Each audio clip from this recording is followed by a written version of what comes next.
Double honors to the apostles of GMS and rule of well that inspire us and that teaches us and rule of well. And peace, blessings, hopeful, peace, blessings, salutations to the hopeful elect, to the saints out there, which are men, and a few aqua tuning in.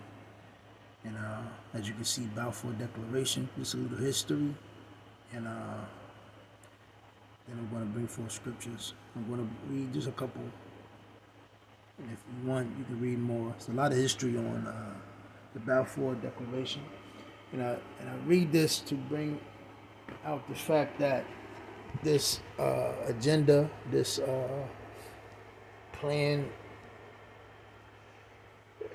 so like this declaration had nothing to do with Yahweh Bashing Yahweh Shah. And the people that's in the land right now does not fit prophecy. And it does not fit with the chaos and the catastrophe, the destruction, the problems, the oppression, and everything else that's going on in this world as we speak. Like the scripture says, when the wicked bear rule, the people are in mourning, and when the righteous bear rule, the people rejoiceth. And in the state that we're in, nobody's rejoicing. It's like you had that old Rakim song, The Ghetto. It says, ghetto, nobody's smiling. And good song, I would listen to it. Old school, I think it came out in the 1980s. But the Balfour Declaration, November 2, 1917, statement of British support for the establishment in Palestine of a national home for the Jewish people.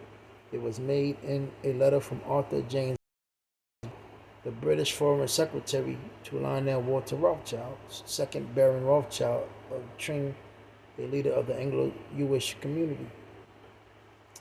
Let me see. Jumping down, this is the author, he created, had something to do with the creation of it, Arthur James Balfour. And I just want to bring out the point right here. All right, so because you had the World Wars 1 and 2, and then the creation of the Balfour Declaration to them, the Jewish people moving into that land. And all these wars and all these what you saw that have taken place in America was all to ordain that stronghold of Amalek into the land of Israel, and then America being the funding of it, so they can control the world through so-called white supremacy, which we know them as Edomites, and then through Amalek, them the world believing and thinking that the Lord is dealing with them. Going into what is it? Revelation 13 and 15. He calls if any man that doesn't bow down to the image of the beast to be put to death.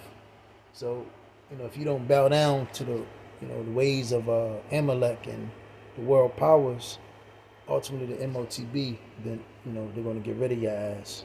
But Salaki, the hell am I? So the British government hoped that the declaration will rally Jewish opinion, especially in the United States, to the side of the Allied powers against the Central Powers during World War I, 1914 through 1918. They hoped also that the settlement in Palestine of a pro-British Jewish population might help to protect the approaches to the Suez Canal in neighboring Egypt, and thus ensure a vital communication route to British colonial possessions in India. So it has to do with world power and domination, colonialism. I forgot, I just read something about that too.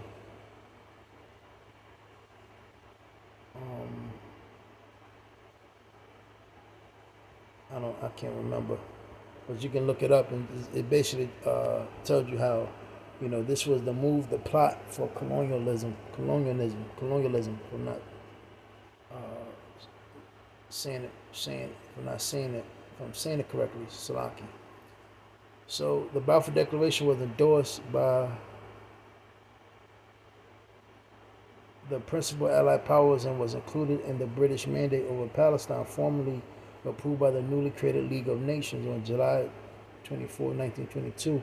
In May 1939, the British government altered its policy, and a white paper recommended a limit of 75,000 further immigrants and an end to immigration by 1944 unless the resident Palestinian Arabs of the region consented to further immigration. Zionists condemned the new policy, accusing Britain of favoring the Arabs.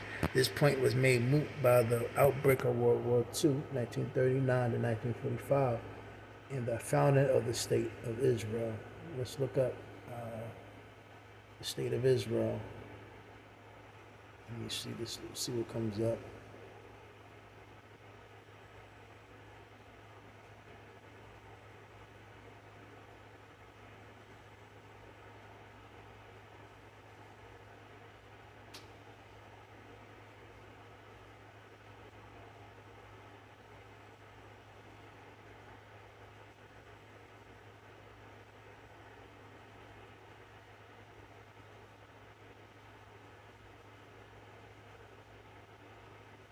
So Israel fought a series of wars against neighboring Arab states during the next 35 years, which have resulted in ongoing disputes over territory and the status of refugees. Despite continuing tensions, however, Israel concluded peace treaties with several neighboring Arab states during the final quarter of the 20th century.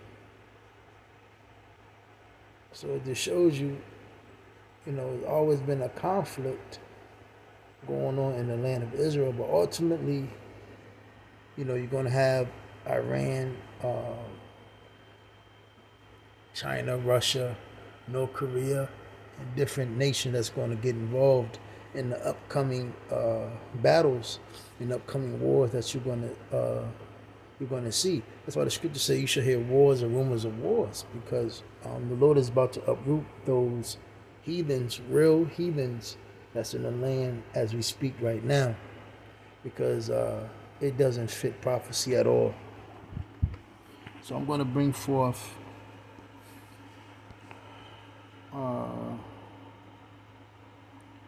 Jeremiah 23.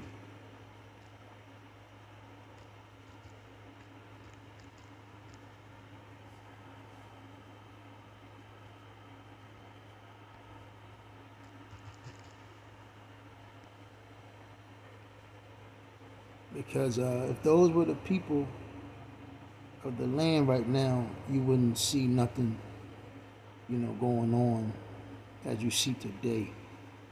So that shows you it's a future prophecy of the true biblical Hebrew Israelites of the 12 tribes of Israel will eventually go back into the land.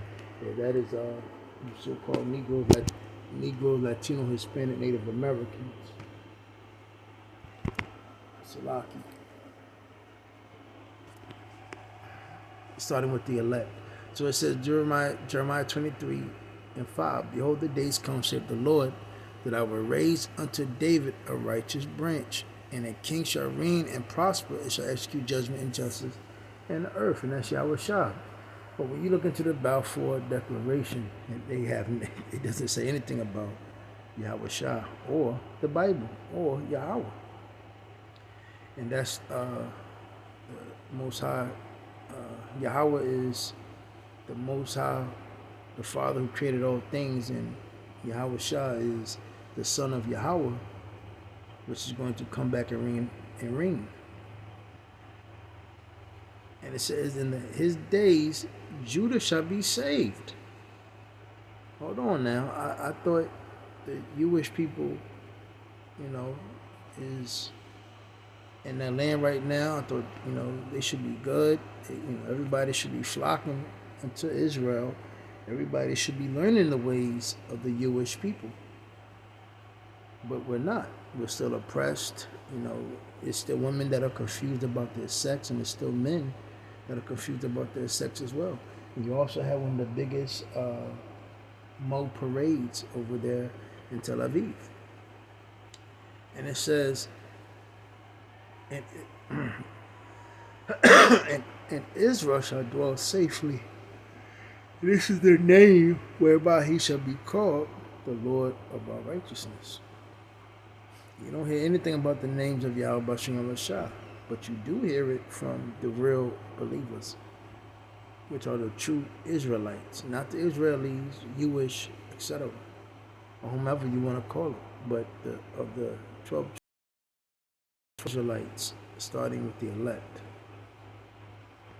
Let me get Jeremiah, and I think this is the same thing. Let me make sure. 5 and 6. It says, hold on, it's a lot. 15.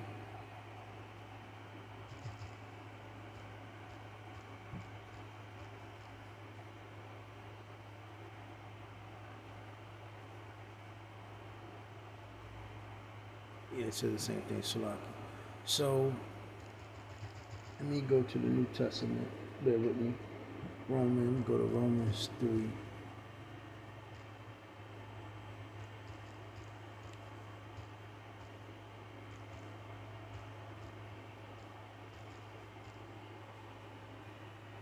me see what this says. Come on now. This is stupid. Romans.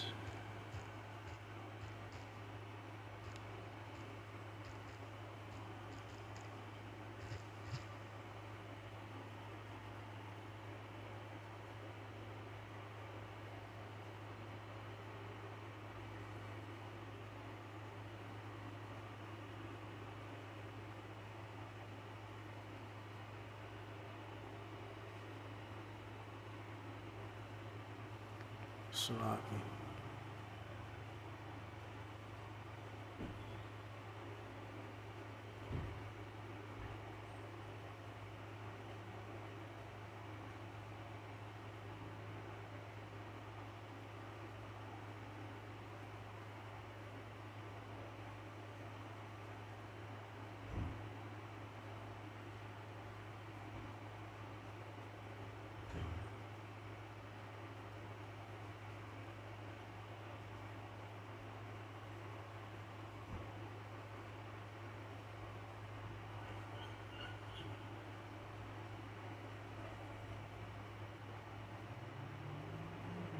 I don't know.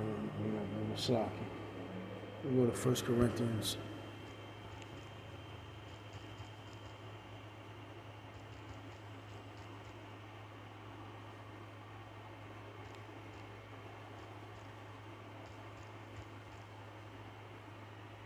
Let's see what this says.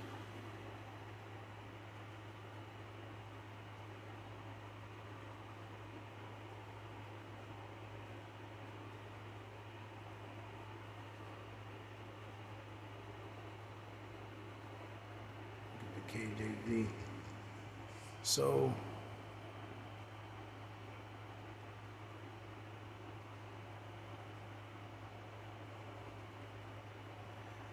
if the Balfour Declaration was in any agreement with Yahweh Bashim Yahushua,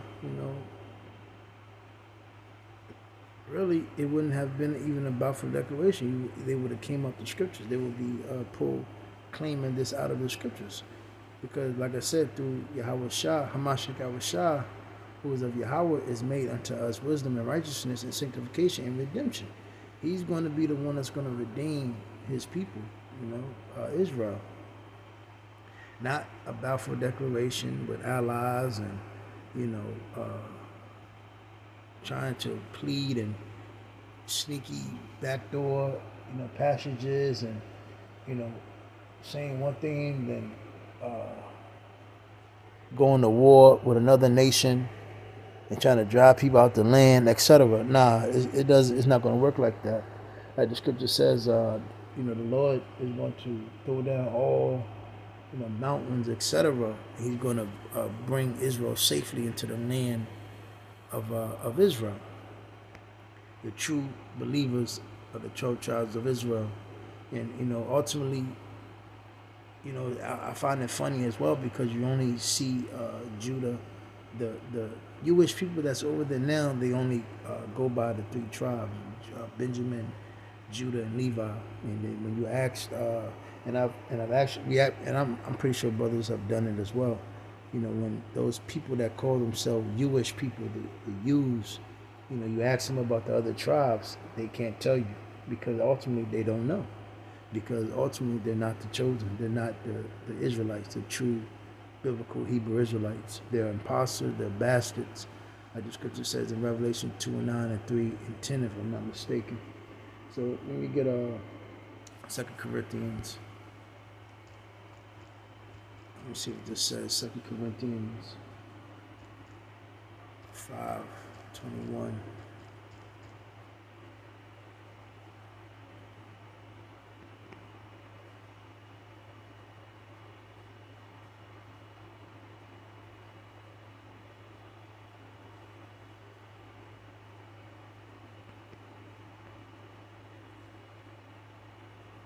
I don't know that one either. So let me see what Philippians 3:9 says.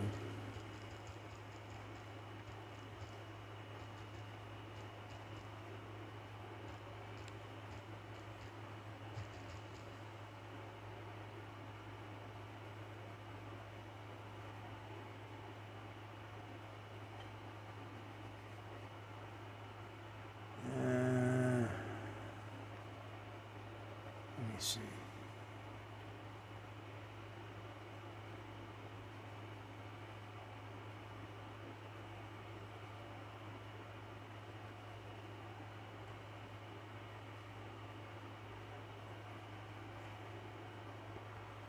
So like, let me just do this. Redemption.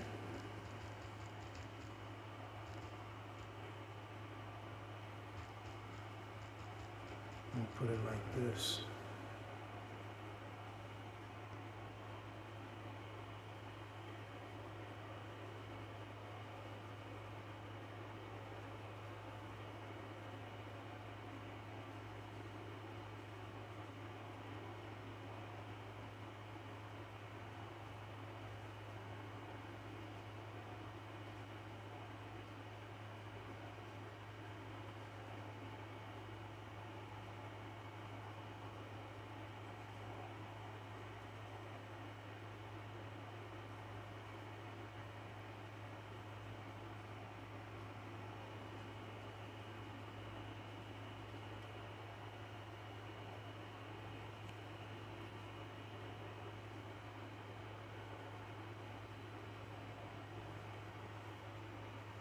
All right, not exactly the scripture that I wanted, but I just start the camera up, and I didn't have anything written down, but Psalm 130:7, let Israel hope in the Lord, for with the Lord there is mercy, and with him is plenteous redemption. And he shall redeem Israel from all his iniquities. So, the Lord, again, going back to the Balfour Declaration, when you go into the the Balfour Declaration, that has nothing to do with Yahweh Bashem Yahushua. And that's pretty much the point that I wanted. This Balfour Declaration has nothing to do with the Bible or Yahweh Bashem Yahushua. Nothing with the law, statutes and commandments, or anything about faith or redemption. And when you look at these people, what captivity did they come from? They didn't come from any captivity. Matter of fact, oh man, it was a scripture I read yesterday. Oh man, redeemed from bondage. Damn, I can't remember that scripture. Let me see.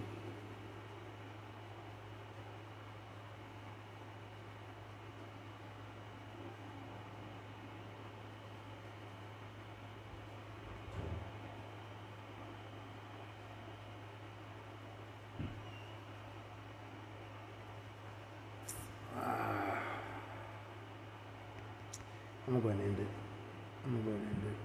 But those who use that are fine with that, shalom.